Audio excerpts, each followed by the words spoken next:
Hello and welcome to the District of Sports podcast, our new sports podcast here at the Washington Times. I'm George Gerbo, and I will be joined on this podcast by our talented team of Washington Times sports reporters. First off, we have Matt Paris, who is our lead reporter on the Washington football team. Matt, good to have you with us. Hey, thanks for having me. Excited to do this. Absolutely. And Andy Kostka, who covers, they're both jack of all trades. Andy's focus includes the Nationals as well as the University of Maryland, amongst other things you do. Andy, you do a great job with everything. Welcome to the podcast. Hey, thanks for having me. Good to be here. We'll get started. I know it's spring and everything's getting a little bit warmer here in the region. We've had our cherry blossom bloom already here in DC, but football is still, at least right now, one of the more dominant things, and a couple of different headlines coming out for the Washington football team. One of them involving their most recent major starting quarterback, Alex Smith, the number one pick in the 2005 draft, announcing his retirement after 16 years in the NFL. Of course, he comeback player of the year last year, Matt, and just overcame, you can't state enough if you haven't seen the E60 piece on ESPN put together by his team and what he went through to go through that. The brace that he had on his leg. I know you did a story with the gentleman that crafted that brace into the shape of the Vince Lombardi trophy. And just an amazing story. And you were kind of wondering, there were rumors of him going potentially for a reunion with Urban Meyer, who was Smith's college coach at the University of Utah. That didn't come to be. Washington released him after the end of this season. He went 5-1. He silenced any doubters who couldn't think that he could do this and come back. But for a lot of reasons, it just seemed like it was the right time for Alex to retire. Right. Yeah. I mean, his kids are still pretty young. They're getting to that age where I think they can start doing more stuff with them, where, when you're a little kid, you don't really know what your dad does and that sort of thing. But now he's spending the time where they can retire. He told SportsCenter that he realized he wanted to retire when he was snowboarding with his kids. He was on the side of a mountain. So, it's a great decision for him. Could he have been a backup in the NFL for the next few years? I'm sure he could have, but this feels like the right time to step away because, after what he accomplished last season, there's really no topping that unless he wins a Super Bowl. But I mean, at that point, it was the right time for him to step away. And three different teams in his NFL career. Of course, he was drafted in that 2005 draft by the 49ers. It's notable as the draft that where San Francisco passed over native son Aaron Rodgers, who eventually fell to the Packers, and we know how that's gone for Green Bay. Andy, is there and just specifically this last couple of years with Washington, a memory that will kind of stick out for you for Alex Smith? The one for me, at least, is the Washington going into Pittsburgh last year on a Monday night. Pittsburgh was undefeated on an early, it's called a Monday evening game, was like late afternoon because of all the different structures and changes for the pandemic, and defeated Pittsburgh 11, who was 11-0 at the time, defeated the Steelers 23-17 in a game that a lot of people thought Washington had no chance in, and backed by the defense. Of course, Washington's defense was excellent last year, but that was kind of a game where, it was like almost the cherry on top for Alex Smith, regardless of how the season plays out. Is there anything or just kind of something that stands out from Smith's time in Washington for you, Andy? Yeah, I think, obviously that Pittsburgh win was gigantic, but just thinking back to in October 2020, I think it was, when he entered his first game again against the Los Angeles Rams. I mean, that was spectacular just because you didn't expect this to ever happen. He did. Obviously, he was there because he thought he could do it.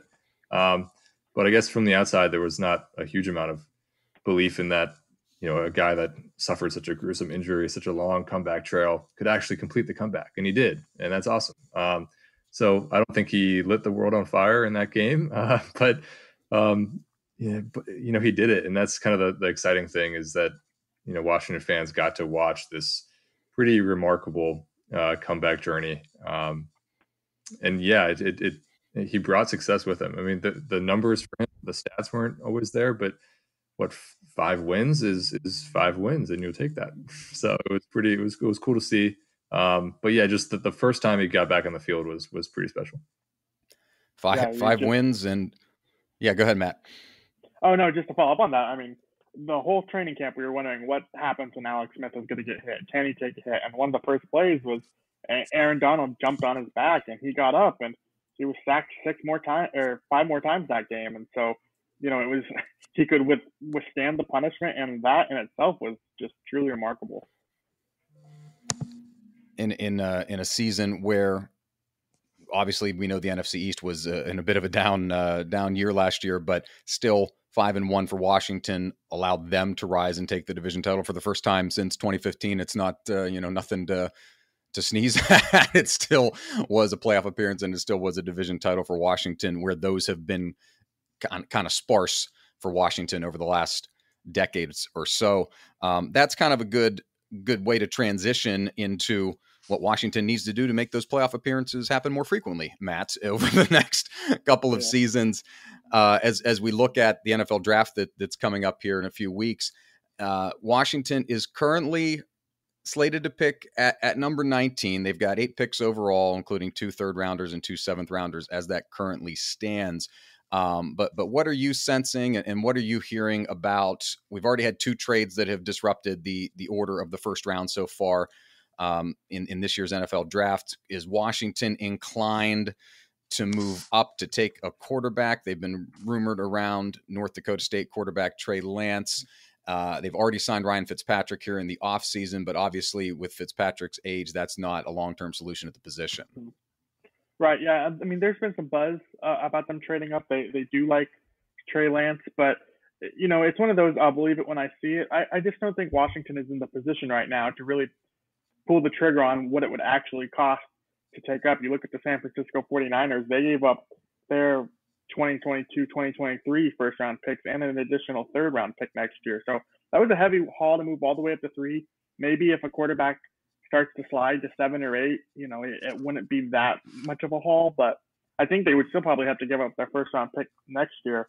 And, this is a team still coming off a 7-9 season. I know they made the playoffs, but they have some pretty noticeable holes on their roster, and Ron Rivera has said that he wants to build this for the long term. So if they're going to do that, then I think it kind of makes sense to stay pat at 19 and not push all your chips in the middle of the table for right now, considering how much they still have left to build. And Andy, if they don't go in that position, notable that Lance he's having a second pro day. Washington is not going to be there for it. They were well represented with Marty Mayhew. Scott Turner were at his first pro day. And with this, of course, weird structure of cancellations and postponements we've had over the last year because of the pandemic, North Dakota State is actually playing a football season right now, but Lance declared in November that he was going to seek the draft. So his last played a game that North Dakota State played in October when they thought they were going to try and get the season off the ground. But his last full competition, he led the Bison to the national championship over James Madison, 16-0 undefeated season in the 2019 football season. If it's not quarterback, and Matt hits the nail on the head, that Washington not necessarily doesn't have the resources, but are you going to take that kind of haul for a guy when you've got a lot of other pressing needs and issues after, yes, a division title, but also a 7-9 season? What other spots can Washington look to address in the draft, and especially with a mid first round pick at number 19? Yeah, I don't think there's actually that much pressure to get a quarterback right away or this year make any drastic moves, because Fitzpatrick is a little bit of a bridge to whatever comes down the line. I guess offensive tackle, linebacker are probably the 2 key positions that Washington might want to address. But it's almost anything is up in the air. I mean, 19, you can do a lot. We'll see if there's a big trade. I don't know if that will totally happen, but it could definitely be interesting if Washington did want to throw a little bit of intrigue and get the franchise quarterback. That might not be the actual route they go, or the smartest route they could go. Let's shift gears to the beginning of the season for the Washington Nationals, which, unlike many things in this last year, have been disrupted. And you're kind of wondering when the Nats can catch a break, both, on the logistics front and on the injury front. Andy, they missed, had what was going to be their season opener postponed by nearly a week because of COVID-19, both testing and protocols related to that. Then once they do get off, you get, a nice fun Juan Soto walk-off win in the first time that he's done something like that at Nationals Park. But they have since slipped to have the second worst winning percentage in the National League. There's some injuries there, of course, some notable injuries in the bullpen. They just sent Steven Strasburg on the 10-day injured list, and they've been hemorrhaging runs a little bit left and right while scoring some, but also hemorrhaging them at the same time. Is the key issue here so far been the starting pitching, or is there something deeper to that for the reason they've not really been able to seemingly get things on a roll yet? Yeah, I always like to start with a disclaimer that, like in baseball, 14 games, like take with a grain of salt. Super small sample, yeah. It's very early, and remember 2019, 19-31, they won the World Series. So things can happen and weird things happen. But yeah, for 2 weeks or however long it's been, maybe going on 3 weeks, there's been some concern, I think, especially with the pitching staff, because that's a lot of runs they've given up. I mean, just looking down the list, I mean, you have Patrick Corbin. He's had 15 earned runs in 6 1/3 innings. Joe Ross, who was great in his first 2 appearances, Monday night, just everything went wrong after the first inning. 10 runs, 15 in 1/3 inning. Eric Fetty, who has kind of turned it around. He started out, pretty rocky with seven runs in 11 or so innings. Now Strasburg's on the injured list, and they still have a lot of guys missing with Luis Avalon, a pretty key lefty out of the bullpen. They don't have that many lefties out of the bullpen. He's going Tommy John surgery, so he's done for this season. Wander Suero's on the 10-day injured list with left oblique strain. Will Harris is still out. He's a key late inning relief arm. He's been out since spring training. They thought they had a blood clot. He didn't, but he still has some hand irritation. So they're dealing with that. And then John Lester is yet to, come back, and he was supposed to be the kind of key fourth starter in this group. He was on the coronavirus list. You mentioned the outbreak that they had a bunch of guys, I think 9 on the 40-man roster missed the beginning of the season, and Lester is still on that group that is working his way back up to, the stretching him out a little bit with some simulated games. But yeah, you kind of, this team has always been built around its rotation with Scherzer, Strasburg, Corbin as like the big 3. You worry a little bit every single time Strasburg has anything go wrong. Mm-hmm. You think the worst. We'll see about that. David Martinez was saying that this is very much a case of you want to like nip it in the bud early, make sure it's not an issue. So we'll see exactly what the time frame is on Strasburg's absence with shoulder inflammation, but it's not a great sign to start that these runs are just coming in bunches. I mean, Monday night was 12. It seems like it's either a 0-0 game until the or it's an absolute blowout. But the lineup has shown flashes here and there. Trey Turner has looked great. You might want a little bit more from Josh Bell to start, although he was also on that COVID list where he got a late start, missed some time. So you think the lineup might come around and already has shown signs of it, but you really need to see it from the rotation. And the fact that these starters are not lasting long into games, I mean, that puts so much pressure on this bullpen. And with that, I mean, you look at Luis Avalon, how he just tore his UCL in his elbow. That came after maybe not a direct correlation, but it came after 2 appearances where he threw 38 and 39 pitches out of the pen, which is a lot for him. I think his career high was 40, and that was in 2017 or so. So, that's a lot of taxing on these bullpen arms. But yeah, the starters have to kind of figure it out and become stable and give longer outings, because otherwise they're in a tough spot. And Hernan Perez, the utility infielder that can kind of do anything. I mean, he's pitched 2 scoreless innings against the Cardinals already this year, which is not the greatest sign. It's a weird, I get a weird American League vibe so far by watching them, where it's this odd feast or famine, like you say, where they will have, on last Thursday it was 11-6 against the Diamondbacks. It was 9-5 against the Dodgers a couple weeks ago, but they've been shut out 3 times so far. And a lot of these games have gone, like you say, 0-0.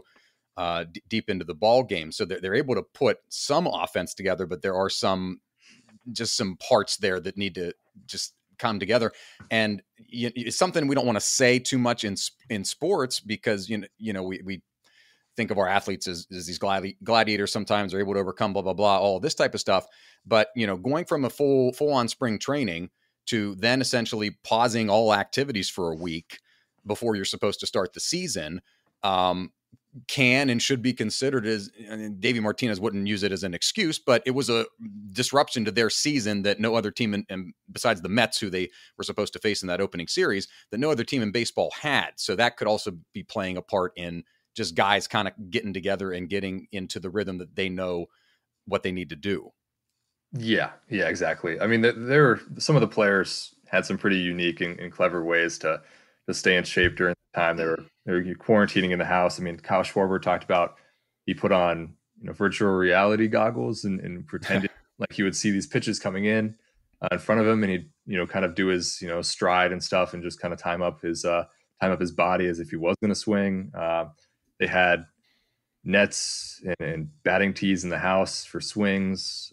Josh Bell had this like little mini wiffle ball machine that like threw these like golf ball size plastic balls at him that would just swerve every which way. He says it's honestly harder than hitting a major league pitch, which is so funny. But I mean, he would practice on that. So guys, they tried to stay in shape the best way they could.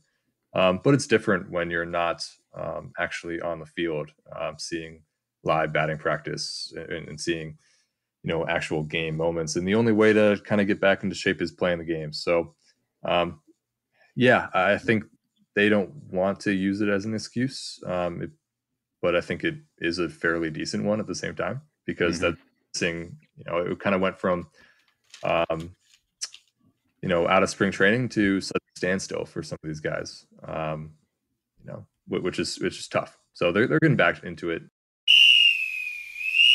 A team that doesn't need any help in the standings currently are the Washington Capitals, who, with 62 points, are atop the East Division. And I'm not contractually obligated to tell you that it's presented by Mass Mutual, but I just feel like doing it because, that might go away next year. And it's just funny to me that the divisions in the National Hockey League are sponsored this year. So the East Division, the Caps lead it by 2 points over the Islanders and 3 points over the Penguins. They still have 2 games remaining here in Washington against the Penguins, Matt. And a thing that probably I would call the biggest deal on NHL trade deadline day back on April 12th was Washington. You don't want to say going all in, because this is a good franchise that has been consistent in their quality and their excellence over the last decade, but making a significant move to acquire Anthony Mantha from the Detroit Red Wings, only 26 years old. And they sent a haul back to Detroit, which is under Steve Yzerman now obviously rebuilding. First round pick this year, second round pick next year. Jake Verana and Richard Panik all going back to Detroit in that haul. But, if anybody was on the Caps end, if you're a Caps fan, was worried about, is this going to be a little bit too much? Mantha comes out and he scores goals in his first 4 games as a Capital. So you've at least got to calm the nerves a little bit that, we gave up a little bit too much in acquiring this guy. And you've got him under, and the biggest thing for me in this is that Detroit just re-signed him in November, I think, to a multi-million-dollar deal. And so Washington will have him under contract for the next 3 years here in DC, Matt. Yeah, no, I completely agree. And another thing too is Anthony Mantha is still very young. I mean, he's only 26 years old. That's a year older than Jacob Verana. When this trade was made, some Capitals fans were worried that this was similar to the 2013 trade of trading away Philip Forsberg to Nashville.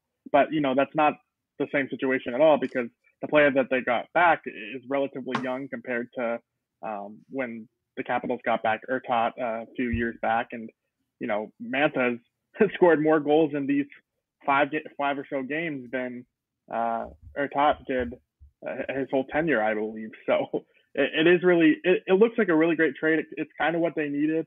Mantha fits more of what Peter Laviolette wants, in terms of he wants his forwards to kind of be physical, big, and checking. And, they're losing a little bit of speed by trading Verana away, but maybe they're hoping they can get some more consistency with Manson.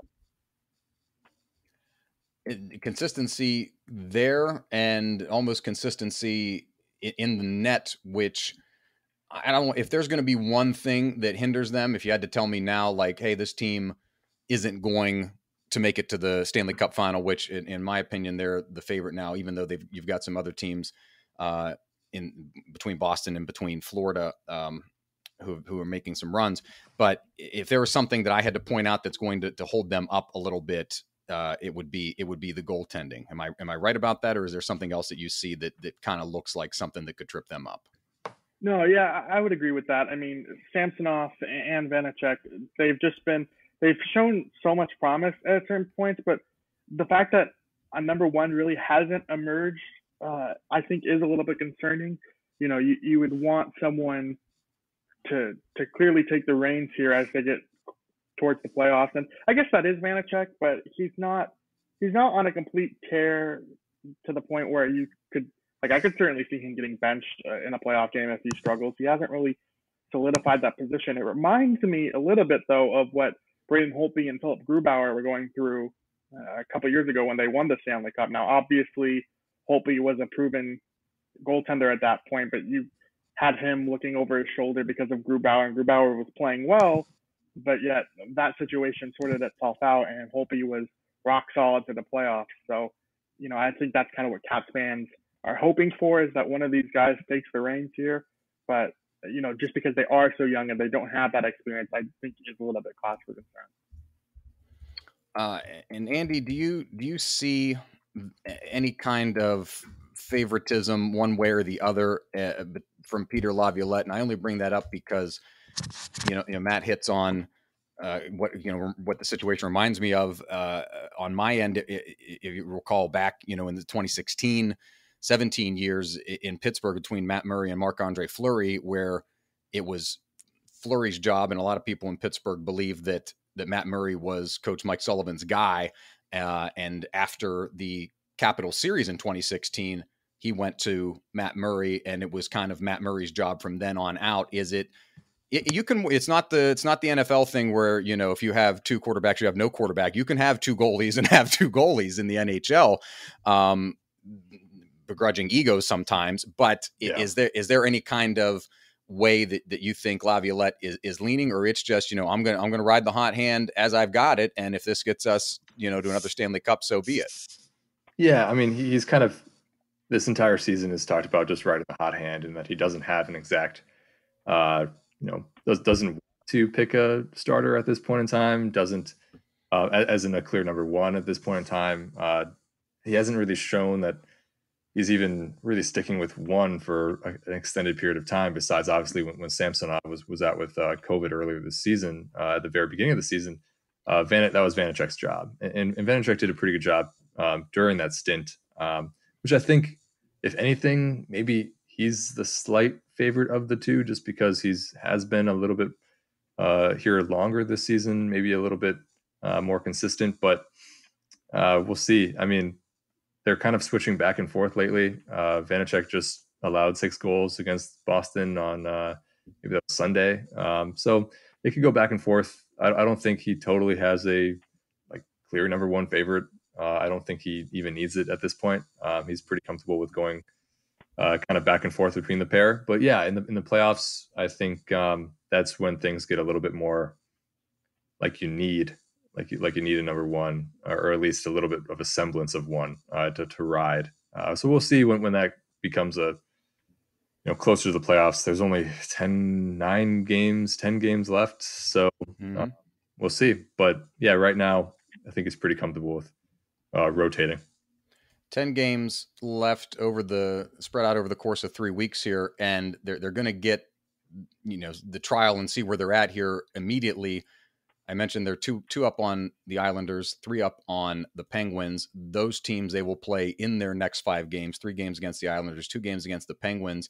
To round it out for hockey from both of you, just kind of a thought as an observation. I joke that it's sponsored by Mass Mutual, but the unique thing about these divisions this year is that those are the only teams you're playing. It's 56 games against those teams.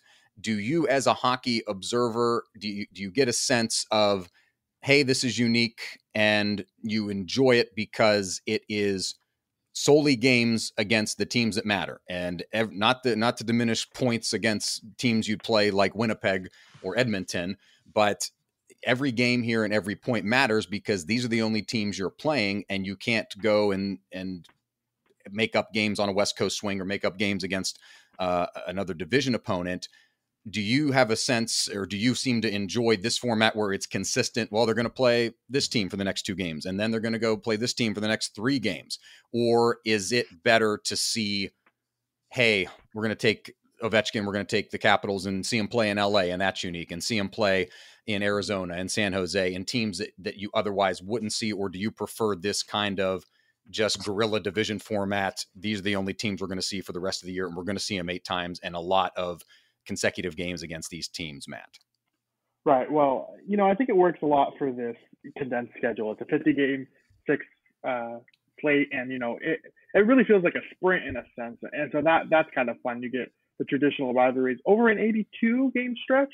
I think that would get a little old. I think maybe there's some things that you could tweak with the schedule to where you can kind of maybe do it like the NBA is doing it this season, where all right, we're going to be in Los Angeles, so we're going to play Los Angeles again, like kind of do a home and home, but 2 consecutive home games, but you see how the team reacts. I do like all right, we're seeing these guys again. We have to amp our game up from the last game. I think it makes for pretty fun hockey that way, but over an 82-game schedule, I would like to see a little bit more variety. And Andy, at least for the players, not only do they don't leave the time zone, but they don't have to go any further west than Pittsburgh.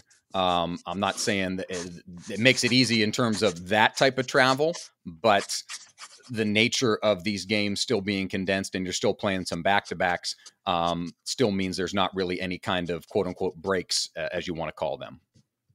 Yeah. I mean, yeah, you still have the travel. You still have a pretty tightly packed schedule, which, is, I guess, nice. And, maybe you like a little bit of break. I don't know, but I think it's nice just to have that regularity for them.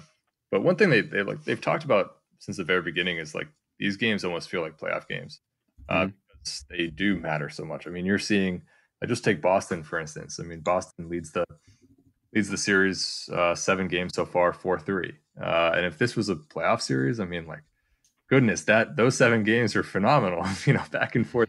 And it felt like playoff hockey a lot of the time in the middle of the season, even without fans in the stands. I mean, these were physical games with a lot at stake. So I think there's a benefit over a 56-game schedule of like, hey, we're going to play a lot of games against, these teams that we're going to see in the playoffs, and we're going to be super familiar with each other. There's going to be a little bit of chippiness. That's fun. That's exciting. Yeah, if it's going to be a longer season, I think you need to expand it a little bit out, and allow, Edmonton to come to town and, things like that, just for a little bit of variety. But for a shorter season, I mean, it's been great. I think it's been kind of an exciting thing to witness, just with how much is seemingly at stake with each of these matchups. Let's round it out for this episode today with the Washington Wizards. And we'll mention that both teams that call Capital One Arena home will have fans back for the first time in over a year. The Nationals welcomed them with their opening games at Nationals Park, and the Wizards soon after. And it's interesting, Matt, to hit on that for just a second, that Monumental Sports and Entertainment put out a statement a few weeks ago. They were kind of prepared with the intent that it was not going to be a possibility based on how long the district was delaying for issuing guidance for in-person or indoor in-person events of any type of capability. And they were kind of resigned to the fact that, hey, we're not going to have fans here the rest of the season. We're going to move on with it. And then within a few days later, the district issued new guidance that said, well, we're going to allow a small percentage in for both Capitals and Wizards events. And so that's something that at least you can hang your hat on as a fan of those teams, and also for the revenue aspect for MSE. Yeah, I think it also, from a player's perspective of, 2,100 doesn't really seem like a lot, but when you're used to playing in front of, I think it'll do some good for them to hear the roar of the crowd, or at least a little jolt of it. And players are looking forward to fans being back. And, for the Wizards specifically, they're coming back at a really an interesting time. The Wizards have won 5 games in a row here, and 7 of 8, and they're like pretty much tied for the last spot in the play-in game. And so, if a home crowd is going to swing one way or another, it could be maybe the push they need. Of course, they'd have to play better basketball to make sure that, they're going to be in that play-in tournament. But it's an exciting factor, which should be like a pretty fun thing to watch on stretch here. Andy, they are the Jekyll and Hyde of the NBA, in my opinion. They were the worst team in the league at the beginning of the season. They have climbed themselves, as Matt mentions, up to a tie for 10th now with the Chicago Bulls in this scenario that is a bit of a modification from last year's deal in the bubble, where there was an 8-9 playing game. Now teams seeded 9th and 10th will play teams seeded 7th and 8th for the right to have those two in a single elimination tournament for the right for the 7th and 8th spots. And now the Wizards, I don't want to say miraculously, but it boggles my mind considering the way I've seen them play over the course of this season. But and it's not just been the standards, even though Russell Westbrook in his win in the Wizards win over Oklahoma City notched another triple-double. So now, because he used to play for Oklahoma City, obviously he's got a triple-double against every team in NBA in the NBA, 13, 11, and 17 for Russ. But they have gotten contributions as small or as maybe seemingly insignificant as they may be across the roster. Daniel Gafford came in and had an amazing game a couple of weeks ago. Alex Len is putting in points in places in his rotations, which are early on in the game. He's pouring in a couple of points there and helping Washington to not get stuck in a rut right out of the gate, which was their problem early in the season where, they're down 15 and are they going to climb out of it? No. And that's just kind of how it went. Davis Bertans is coming on strong, regardless of not even mentioning Bradley Beal, who slips behind Steph Curry now in the NBA scoring race lead, but he's still putting in 30 points a night, basically. And the team, however disjointed it, Rui Hachimura didn't play last night. The team, however disjointed it looks, Andy, is starting to put together a semblance of something that looks legitimate enough to get them into the playoffs, for lack of a better phrase.